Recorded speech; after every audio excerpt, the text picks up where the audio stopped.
Your role as a person-centred social care worker is so much more than just a job.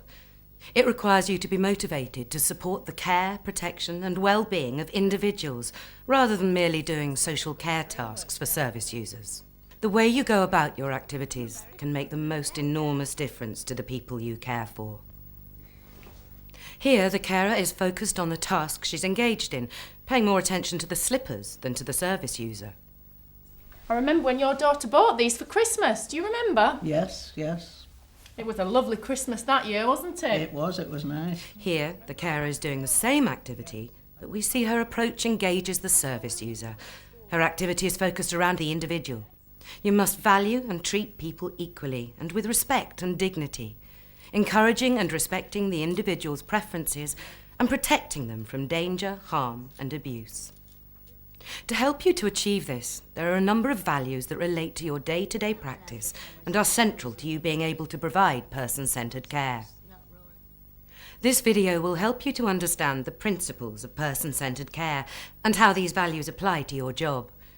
It will also explain how person-centred approaches can greatly affect a service user's emotional and physical well-being.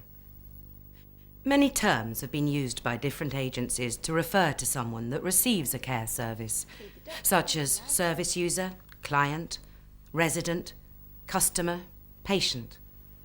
For the purposes of this video, we shall refer to them as service users or individuals.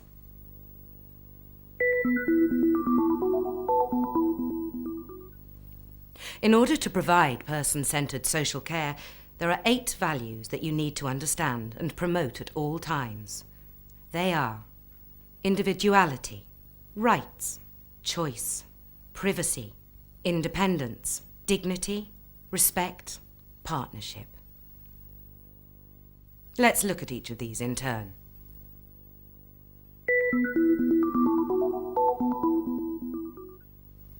As human beings, each and every one of us is different. A person-centred approach views each person as an individual.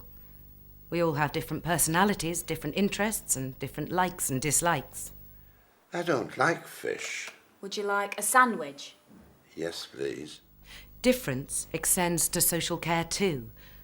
No two individuals will necessarily have exactly the same needs. As a care worker, it is therefore very important that you find out about the individual's history, needs, wishes, and preferences. A number of individuals may have a particular medical condition, or as a group, for example, older people, share some common qualities and behaviours, but you must remember that you're supporting a number of individuals and not generic groups. You should never make assumptions about what you think a service user's individual needs, wishes and preferences may be, nor should you expect that every individual is going to act or respond to situations in the same way, or hold the same personal values that you do. You should never impose your own personal values on a service user. The men are watching football in the TV lounge, but you won't want to watch that. What do you two think you're doing? You're too old to be carrying on like that at your age. As a care worker, it is your duty to tailor the support you give to meet the specific needs of the individual. Your care setting may have a key worker system in place to help you do this. Key working is where you, as a care worker, are assigned a number of named service users for the purpose of providing more person-centred care. Being a key worker will enable you to get to know these individuals better, often through one-to-one key worker sessions with the individuals.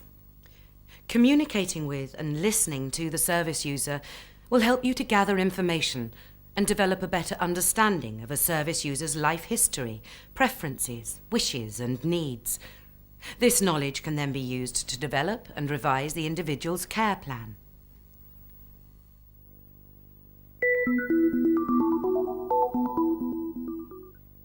Everybody has rights and freedoms.